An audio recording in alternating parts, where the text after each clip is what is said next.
उधर यूपी के आजमगढ़ में पुलिस हिरासत में मौत का मामला सामने आया। मुलजिम ने फांसी लगाकर खुदकुशी की।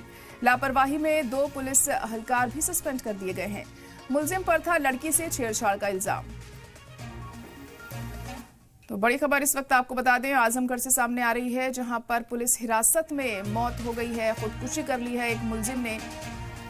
खुदकुशी के चलते और इसकी लापरवाही के चलते 2 पुलिस एहलकार को सस्पेंड कर दिया गया है। मुलजिम पर दरअसल एक लड़की को छेड़ने का इल्जाम था और वो पुलिस की गिरफ्त में था, लेकिन उसने खुदकुशी कर ली इस दौरान।